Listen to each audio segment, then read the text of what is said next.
CAR California Association of Realtors 是加州房地产最有权威的机构，每一年年底都对来年的房地产走势做一预测。在这个小视频中，首先回顾了2015年的预测和实际结果的比较，然后分析了2016年加州包括湾区的 job market 房源以及2016年房地产市场走势。Good afternoon, everyone. Thank you so much for joining us, and let's get started. I like to start every presentation with a look at how I did last year. So we'll start with a little transparency. A year ago, I projected that sales would be up 5.8%, tipping just slightly above a 400,000 unit pace for the state as a whole.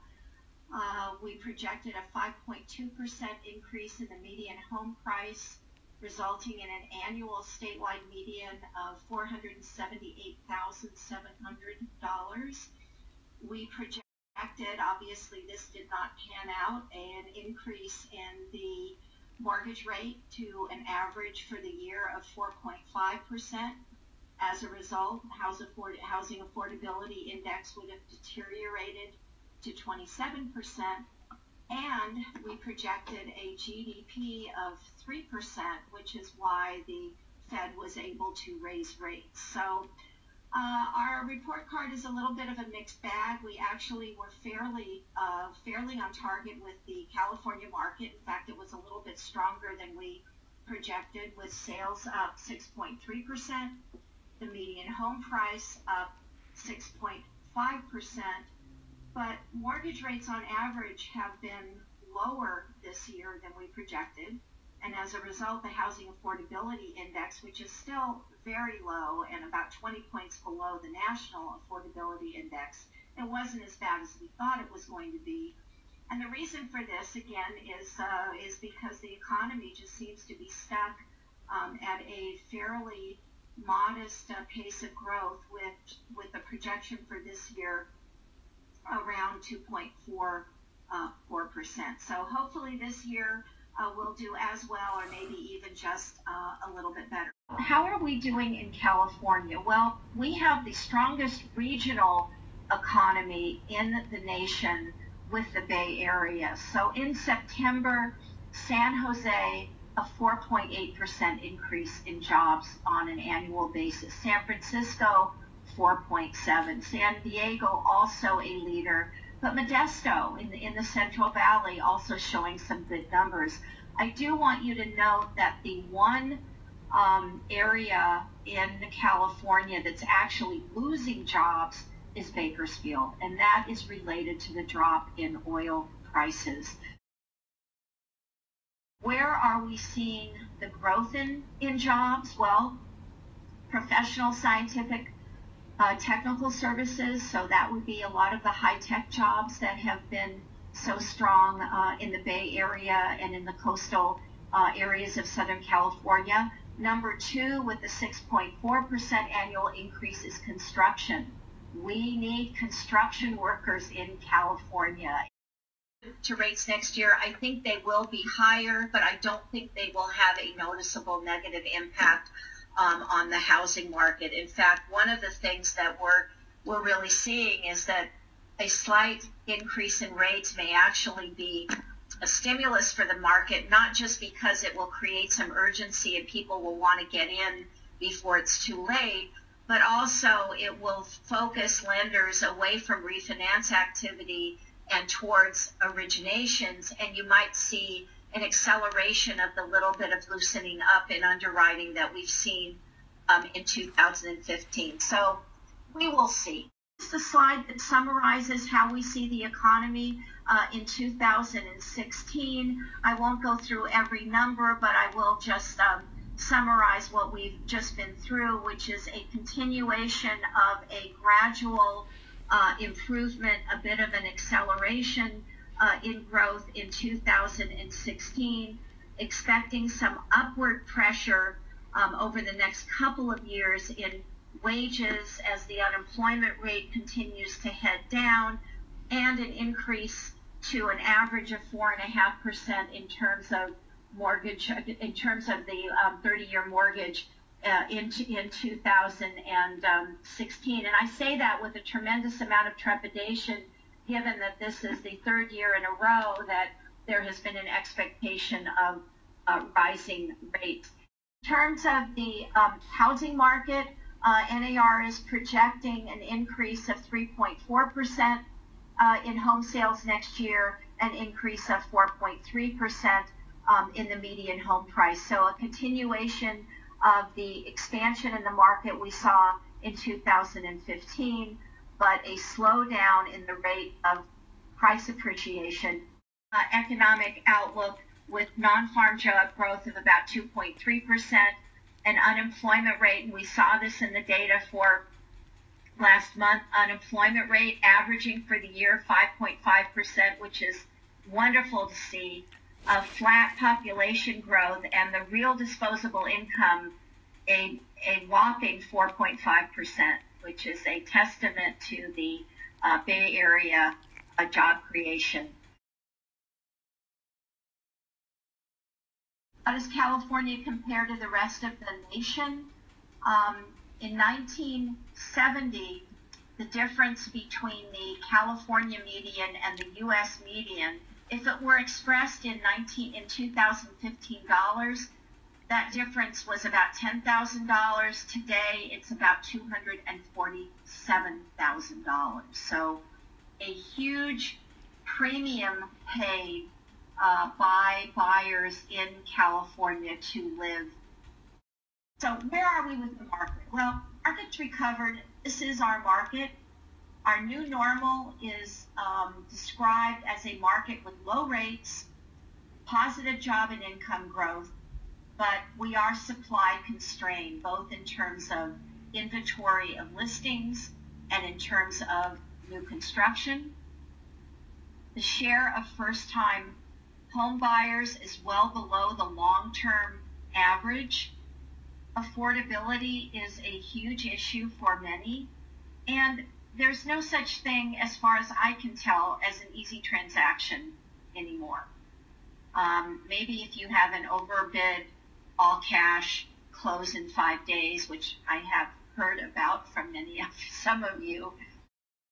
Challenge for the market appears to be, from everyone I talk to and looking at the data, low inventory. In October, we had a 3.7 month supply of homes on the market. The long-term average, and we've been calculating this statistic since the end of the 1980s, is about a 6 to 7 month supply has been kind of the long-term average. And I've had it said to me that, well, isn't a 4-month inventory kind of normal for today? And on the one hand, the answer is yes, because that's kind of where we've been. But the other indicator that tells me this is not normal is that we're still in a market where 50% of the closings have multiple offers. And that is a highly demand-driven market when you've got over 50% of the transactions in multiple. So the question is, where did all the inventory go? And one of the points I want to make that I think needs to be taken seriously and thought about is that affordability is not just a challenge for first-time home buyers, it's also a challenge for repeat buyers. And here are some of the concerns that a current homeowner who is thinking about moving, has been in their home for a long time, has to think about. One, will they be giving up a mortgage that's extremely attractive? As great as rates are now, they may have refied a few years ago and have a terrific rate. They may be giving up low property taxes. They may also be hitting capital gains ramifications, because that $500,000 for a married couple is not enough to protect them. They may also read the paper and know that their dream home isn't out there because inventory is so low. So they could sell their home quickly right now, but then they would be in a situation where they would be fighting with other potential buyers for the same property. And then one final note that I think it's important to really understand is that because underwriting is so tight today for people that don't fall into that plain vanilla box, you've got owners today that are fabulous credit scores, been in their homes a long time, plenty of equity, but they could not qualify for a mortgage in today's underwriting environment. The highest median home price, San Francisco at 1.294 in October, Marin at 1.207, San Mateo at 1.189. So the East Bay has been the more affordable alternative, and you can see that those prices are also headed up in quite a strong way. And Santa Clara, a 9.3% increase at 951,000. So there's your Bay Area. Here's a look at sales, and again, Marin, San Francisco, San Mateo, those sales are all down on a year-over-year basis because there is nothing to sell, and prices have really priced a lot of people out of the market, and clearly impacted the listing desire of existing homeowners. That had an international transaction said that it was a Chinese buyer. The next two were tied with 8%, Mexico and South Korea. A chart from the Bureau of Labor Statistics. It shows you the average wage for school teachers, firefighters, computer programmers, and then it shows you in the state what the minimum income is needed to purchase that median priced home.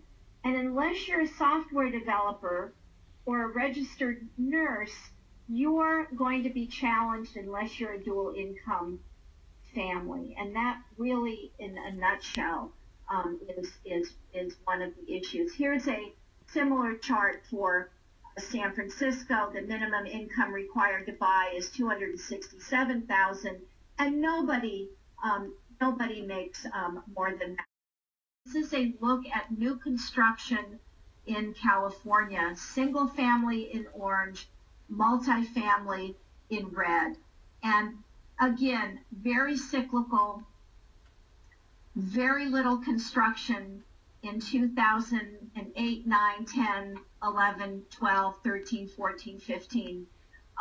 We are at a deficit in terms of supply of new units throughout the state of California. And again, it's one of the reasons why we are challenged. But let me just summarize our forecast for 2016. A stronger market. Again, this is based on some new construction, some household formation, continued good job and income growth, with an increase of sales about 6.3%, and with 433,000 sales. Median home price appreciation, mid-low single digits, 3.2% increase at 491,300. Housing affordability index at 27%, and rates at 4.5%. So with that, I would just like to thank all of you for joining me today on the forecast. 由于时间的关系，主讲人未能在规定的时间内讲到所有准备的材料。加州2015年房地产总销售额上涨了 13.3%， 预计2016年上涨 9.6%。2015年房子销售上涨的趋势会在2016年延续，并且2016年房价也会稳定增长。谢谢大家收看。